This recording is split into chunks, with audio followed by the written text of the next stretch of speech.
waktu itu. Kurang cocoknya kenapa, Kak?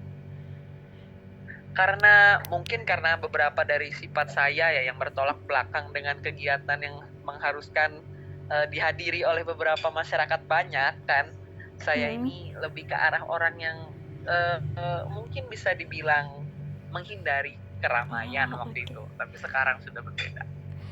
Berarti salah satu alasan sebab awalnya tidak tertarik itu gara-gara kakaknya sedikit kurang nyaman di ruang publik begitu, Kak?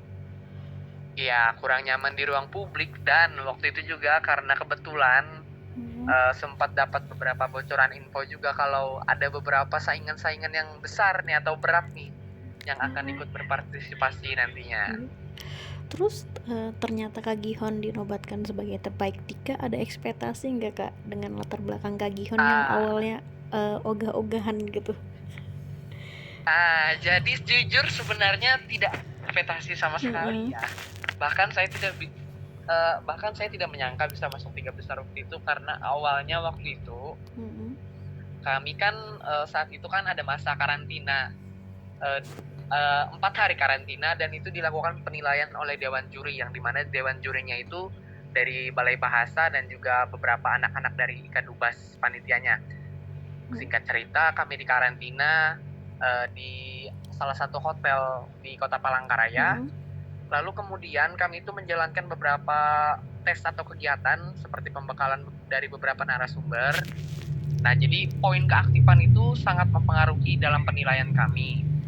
Lalu yang kedua itu ada kebetulan namanya itu tes UKBI. Tes UKBI dan presentasi proposal krida dan wawancara. Nah, kebetulan saya waktu itu merasa kurang puas di beberapa bagian seperti halnya presentasi proposal krida dan wawancara. Waktu itu Jadi saya Kak merasa kurang Gison Kak maksimal. Gihon bawa kridanya apa, Kak, proposalnya? Kebetulan saya waktu itu membawa krida tentang revitalisasi bahasa daerah. Gimana itu, Kak, programnya? Programnya itu seperti mengajak beberapa UMKM untuk bekerja sama membuat kartu bahasa. Jadi kartu bahasa itu akan disebarkan melalui Balai Bahasa. Jadi seperti halnya memuat sebuah kutipan lah dalam kartu tersebut. Karena saya terpikir teringat ada beberapa brand luar seperti Starbucks atau mungkin ada beberapa brand luar minuman yang lainnya yang menjual minuman lalu memberi beberapa kartu kutipan. Oh. Jadi iya betul. Jadi waktu itu saya berencana membuat program itu, dan kebetulan juga itu nanti akan ditambahkan kode pindah yang dimana masyarakat itu bisa memberikan kritik dan saran kepada Balai Bahasa. Nah, jadi begitu. Jadi kartu itu ada 2 jenis, kartu gratis yang dibagikan dengan skala sekitar 1.000 kartu dalam waktu 1 bulan itu dibagikan 1 sampai 2 kali. Lalu ada juga kartu yang berbayar yang dimana itu desain unik dari Balai Bahasa untuk UMKM tersebut untuk bisa seperti request kayak mereka mau desainnya seperti apa, kemudian kita akan buatkan kalimat yang cocok untuk UMKM mereka begitu. Berarti ini yang menggunakan bahasa daerah untuk UMKM itu slogannya atau gimana, Kak? Nah, jadi untuk menggunakan bahasa daerah itu lebih ke arah revitalisasi bahasa daerah dalam bentuk perlangkahan melalui UMKM. Jadi karena seperti yang kita ketahui kan kalau merevitalisasi bahasa daerah itu tidak bisa langsung dalam skala yang besar ya. Iya. Karena mempelajari kosakata bahasa daerah itu juga memiliki kesulitan juga beberapa masyarakat dalam mempelajari bahasa daerah. Jadi langkah pertama itu mungkin kita bisa membuat langkah awal yaitu mungkin memberikan kutipan, lalu di kartu itu kan rencananya itu ada 3 bahasa, dalam bahasa Inggris, dalam bahasa Indonesia, dan dalam bahasa daerah Dayak Ngaju.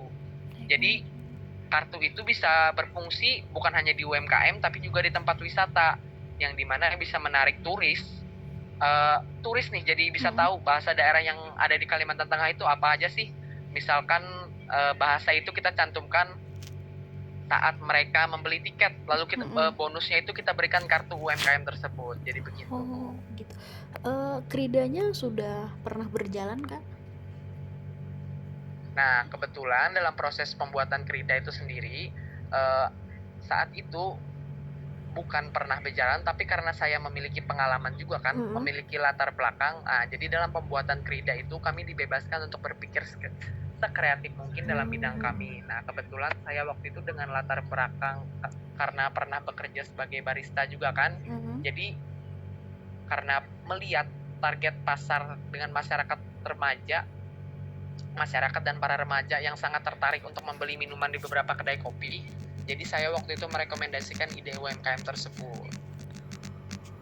Kalau dalam Kridanya Kak Gihon ada rencananya tuh akan melibatkan berapa UMKM dan dari sektor apa aja, Kak? Nah, jadi untuk melibatkan beberapa UMKM itu kita menyesuaikan dengan kapasitas dari kartunya. Jadi semisalnya ada 1000 kartu, kemungkinan itu mungkin akan dibagikan sekitar 100 kartu di satu tempat UMKM terlebih dahulu, dan kita akan melihat prosesnya bagaimana dalam 1 minggu, apakah kartu itu bisa membawakan dampak yang besar sehingga masyarakat itu tertarik untuk bisa lebih berpartisipasi dalam kegiatan yang ada di Balai Bahasa, atau mereka malah tidak tertarik. Jadi mungkin lebih ke arah kita akan melihat dalam rangka uji coba terlebih dahulu dalam melihat itu di beberapa tempat UMKM. Tapi kalau dari Krida sendiri sebagai duta bahasa sendiri nantinya akan diimplementasikan oleh Balai Bahasa kan, Kak? Tapi secara bergilir. Iya, betul. Iya, betul. Gitu. Kalau misalnya dari Kak Gihon sendiri, apakah sudah ada menyiapkan contoh desainnya seperti apa? Iya, sudah. Kebetulan di dalam proposal Krida itu kami harus menyiapkan segala hal yang memang diperlukan untuk perencanaan tersebut. Desain kartu, rancangan anggaran biaya, dan juga seperti apa sih sasarannya itu siapa dan tujuannya itu apa. Jadi semuanya itu sudah tercantum di dalam proposal Krida saya waktu itu. Cuman karena waktu itu saya kurang puas itu karena saat presentasi mungkin poin-poin yang saya sampaikan itu kurang begitu. Karena waktu itu juga kan demam panggung kan. Iya, betul. Masih, kalau sampai sekarang masih ini Kak, masih agak kurang nyaman gitu di ruang publik, atau sudah pelan-pelan sudah mulai bisa? Sudah sangat luar biasa. Buktinya sekarang dapat berbicara lancar dengan kakak sekarang ini kan kebetulan karena sudah mulai terbiasa juga diajak beberapa kegiatan bersama Balai Bahasa. Jadi semakin memperbanyak jam terbang lah. Tadi kan yang Kridanya Kak Gihon kan sebagai salah satu upaya melestarikan bahasa daerah ya, Kak. Nah, kalau misalnya kita sebagai anak muda yang mungkin tutur bahasa daerahnya tuh minim, itu cara kita melestarikan bahasa daerah tuh gimana, Kak? Nah, pertama-tama perlu mengetahui terlebih dahulu nih, kadang-kadang ada beberapa anak muda yang langsung mau mempelajari bahasa daerah tanpa mempelajari latar belakang mereka terlebih dahulu. Semisal ada seorang anak remaja yang terlahir dari suku Dayak Maanyan, tapi dia malah lebih memilih untuk belajar bahasa Dayak Ngaju.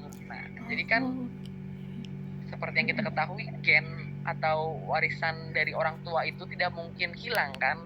Jadi walaupun tidak optimal dalam pembelajaran, pasti kita bisa menguasai dasar-dasar bahasa daerah tersebut terlebih dahulu, lalu kemudian bisa kita kembangkan. Lalu juga dalam revitalisasi bahasa daerah juga itu bisa meningkatkan pendapatan Kalimantan Tengah kan, karena dalam hal mereka mempunyai banyak bahasa nih. Jadi kan ada beberapa, bisa menarik beberapa orang luar untuk bisa datang ke Kalimantan Tengah. Sebenarnya ada berapa bahasa sih yang ada di Kalimantan Tengah? Seperti itu. Jadi daya jual ya, Kak, karena banyaknya bahasa daerah yang menarik. Jadi daya jual karena bahasa kita adalah budaya kita. Berarti kalau misal anak muda yang ingin belajar daerah tuh kita harus tarik latar belakangnya dulu ya, Kak. Kita ini tarik apa latar gitu belakang supaya nyambung gitu ya sama apa yang mau dipelajari. Tarik latar belakang, lalu mengenalkan budaya Kalimantan Tengah. Seperti mungkin membaca beberapa buku historikal tentang Kalimantan Tengah, seperti pengenalan desa yang ada di Kalimantan Tengah itu apa-apa aja sih, lalu mungkin kayak lebih ke arah tradisi apa aja sih yang ada di suku Dayak Kalimantan Tengah itu. Nah, mungkin dari situ bisa memicu mereka untuk bisa belajar bahasa daerah itu karena mereka bangga, oh ternyata daerahku itu punya keunikan sendiri nih dengan tradisi, misalnya dengan tradisi tiwah atau tradisi yang lain-lain begitu. Itu menarik. Kak, kalau misalnya kan ada 8 bahasa ya yang ada di Kalteng yang akan direvitalisasi. Nah, Iya, kalau 8 bahasa itu adakah yang statusnya sudah rawan, Kak? Maksudnya penuturnya sudah mulai hilang, habis tidak ada lagi yang menggunakan. Apa ada, Kak? iya, iya, kebetulan ada satu bahasa yang sangat sangat rawan saat ini, yaitu penuturnya itu hampir hampir hilang, yaitu bahasa Dayak Otdanum. Otdanum Nah, ya. Otdanum. Jadi kebetulan bahasa Dayak Otdanum itu adalah salah satu bahasa terlama juga yang digunakan di masyarakat Kalimantan Tengah. Jadi saat ini Balai Bahasa itu sangat gencar melakukan gerakan dalam merevitalisasi bahasa Dayak Otdanum karena bahasa Dayak Otdanum itu kan ada di sekitaran Gunung Mas. Nah, kebetulan penutur asli Gunung Mas itu sekarang mulai berkurang menggunakan bahasa Dayak Otdanum. Jadi mereka sekarang di sana itu mungkin lebih ke arah penguasaan bahasa daerah yang tidak sesuai dengan daerah mereka dan juga mungkin ada beberapa masuknya pengaruh lain juga begitu. Jadi ini ya Kak, penutur bahasa Dayak itu punah maksudnya berkurang karena tergeser oleh bahasa-bahasa daerah lainnya. Itu salah satu alasannya dan juga salah satu alasannya juga karena masyarakat hilang minat dalam melestarikan bahasa daerah tersebut. Karena kita tahu kan di zaman sekarang kan orang-orang yang menggunakan bahasa daerah itu terkesan kuno atau udik dalam tanda kutip ya. Nah, jadi mungkin karena hal-hal yang ada di sekitar kita ini semakin modern, ketika ada masyarakat yang berbahasa daerah di Kalimantan Tengah itu menjadi hal yang mungkin kurang umum lah bagi masyarakat. Jadi itulah tujuan dari kami, Ika Dubas dan juga Balai Bahasa untuk melakukan revitalisasi bahasa daerah, yaitu untuk mengedukasi masyarakat bahwa melestarikan bahasa daerah itu penting. Kak, aku nih punya temen kan orang Dayak, aku kurang tahu Dayak apa, cuma dia bisa bahasa Dayak tapi dia malu Kak untuk bicara gitu. Iya, betul. Itu masalahnya kenapa sih Jadi, Kak gitu? Nah, masalahnya itu seperti yang saya katakan tadi di ruang publik. Jadi di ruang publik teman kakak itu remaja pastinya kan? Iya, seumuran. Nah, sekarang kan remaja-remaja bukan hanya di Kalimantan Tengah, tapi juga di seluruh Indonesia, itu kan dapat pengaruh dari budaya Barat. Sekarang kan gaya mereka kan, wow, hedon-hedon dan lebih ke arah ke barat-baratan kan? Betul. Iya, sekarang kan mungkin ada beberapa juga yang mencampurkan bahasa Indonesia dengan bahasa Inggris contohnya kan? Nah, ketika ada seseorang yang menggunakan bahasa daerah, tentunya itu menjadikan suatu hal kejut bagi remaja karena seperti itu tadi, karena perbedaan budaya tentunya. Jadi beberapa anak muda atau remaja yang ada di Kalimantan sekarang itu jadi malu menggunakan bahasa daerah karena menurut mereka bahasa daerah yang ada di Kalimantan Tengah itu sangat-sangat ketinggalan zaman. Iya, ketinggalan zaman dan katanya logatnya jelek gitu. Iya, karena dialeknya itu juga kan agak unik. Nah, itulah yang masyarakat kurang paham. Jadi dialek itu membuat keunikan sebenarnya. Dialek dari Kalimantan Tengah itu mempunyai ciri khasnya sendiri dari penuturnya. Jadi begitu.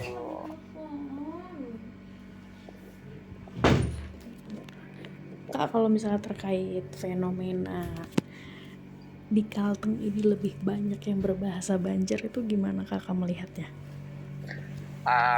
Kalau fenomena untuk berbahasa Banjar itu sendiri ya, karena seperti yang kita ketahui masyarakat Kalimantan Tengah dan Kalimantan Selatan ini kan dalam serumpun masih hitungannya.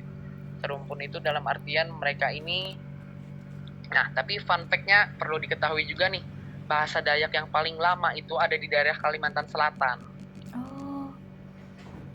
Jadi ketika ada masyarakat yang berbahasa Banjar atau berbahasa Dayak Ngaju di Kalimantan Selatan atau berbahasa Banjar di Kalimantan Tengah, saya rasa itu tidak ada masalah selagi mereka menguasai bahasa daerah asal mereka masing-masing. Kadang kan ada nih, ketika orang menikah, semisal suku Dayak dan orang Banjar, otomatis salah satu dari mereka harus mengalahkan untuk menguasai bahasa asing dan mengikuti budaya dari salah satu pasangan mereka tersebut. Nah, asalkan mereka tidak menghilangkan latar belakang asli mereka saja. Begitu sih menurut aku. Jadi kalau ada bias bahasa yang masuk ke daerah lain itu nggak masalah ya Kang? Nggak jadi masalah berarti? Iya, tidak masalah selagi masyarakatnya itu paham betapa pentingnya bahasa daerahnya sendiri. Kalau Kak Gihon untuk bahasa daerahnya menguasai bahasa apa Kak? Nah, kebetulan saya menguasai bahasa daerah Dayak Ngaju. Dayak Ngaju, oke. Oh iya, tadi aku belum minta biodatanya Kak Gihon ya. Iya, kenapa Kak? Aku belum ngirimin ini daftar isi biodata sebelum. Oh iya, belum ya. Nggak apa-apa. Kalau misalnya dari Kak Gihon pribadi dengan pasangan sebagai juara terbaik 3 duta bahasa, ada proyek khusus nggak Kak buat kakak dan pasangan? Untuk proyek khususnya itu sendiri, mungkin untuk sekarang ini masih memperhatikan terlebih dahulu kira-kira apa yang cocok. Karena saat ini Balai Bahasa sangat banyak sekali kan kegiatannya. Mungkin kita akan melakukan penilaian terlebih dahulu di lapangan dan mungkin nanti akan kepikiran hasil lapangan itu nanti kira-kira apa sih yang cocok kegiatan yang dilakukan selanjutnya dengan melihat hasil lapangan yang dilakukan dari Balai Bahasa saat ini begitu. Jadi lakukan survei dulu baru nanti dirancang kegiatan apa yang cocok gitu ya Kak? Iya, betul. Kalau Kak Gihon selain menjadi seorang duta bahasa, sehari-harinya lagi sibuk apa aja Kak? Nah, kebetulan juga kan saya seorang mahasiswa dan seorang mahasiswa aja sih sebenarnya. Berarti sibuk di kampus ya Kak? Aja sekarang. Iya, betul. Bolak-balik kampus. Kalau boleh tahu semester berapa Kak? Nah, saat ini saya baru naik ke semester 3. Wah, masih seger-seger dan semangatnya ya. Iya, betul. Sangat segar sekali kebetulan. Prodi apa Kak Gihon? Program Studi Pendidikan Bahasa dan Sastra Indonesia. UPR ya Kak? Atau? Iya, betul. Di Universitas Palangkaraya. Kalau Kak Gihon memang asli Palangkaraya atau gimana Kak? Kalau Dayak Ngaju? Nah, jadi kebetulan orang tua saya itu orang Barito Selatan. Ayah orang Mangkatip dan ibu itu orang Banjar.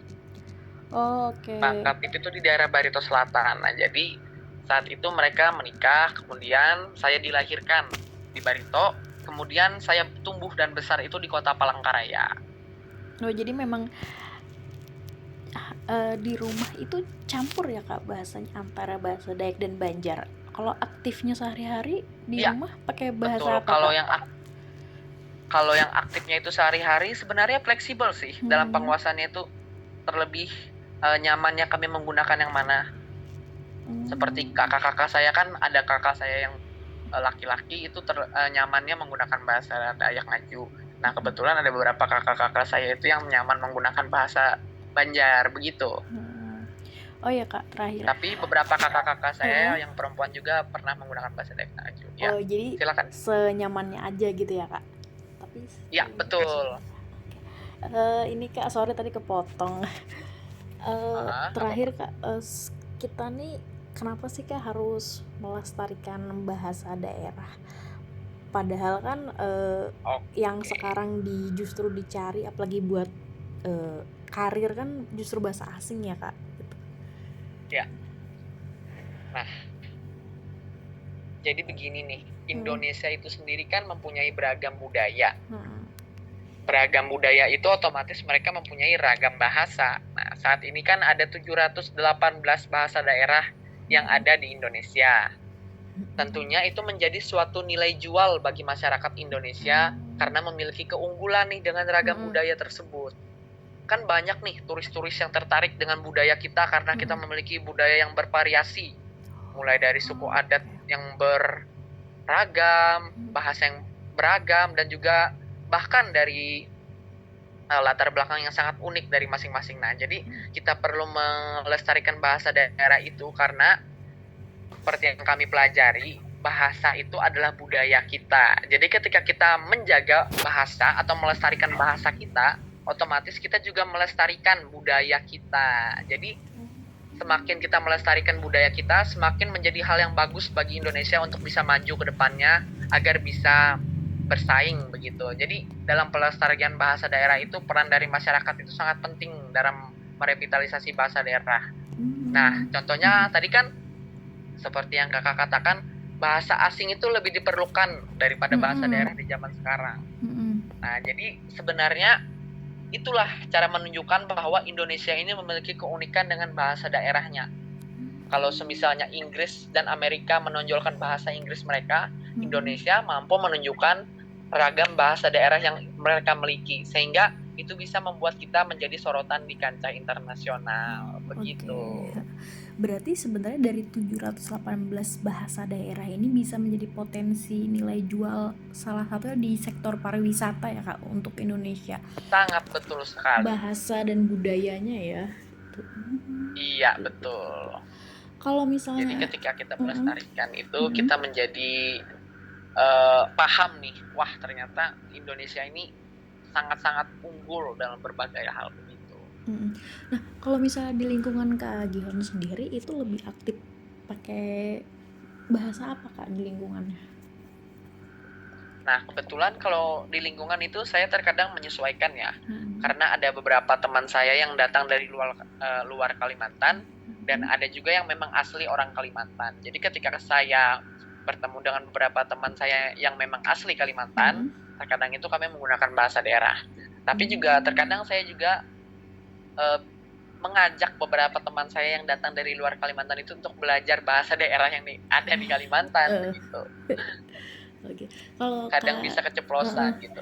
Kak Gihon berarti maksudnya level tutur bahasa daerah Dayak Ngaji itu sudah pro gitu, maksud kayak sudah paham sangat karena bahasa ibu atau gimana Kak? Wah, kalau dikatakan pro atau sudah mastery, tidak sih, lebih ke arah dalam hal karena tingkatan bahasa Dayak itu kan ada banyak.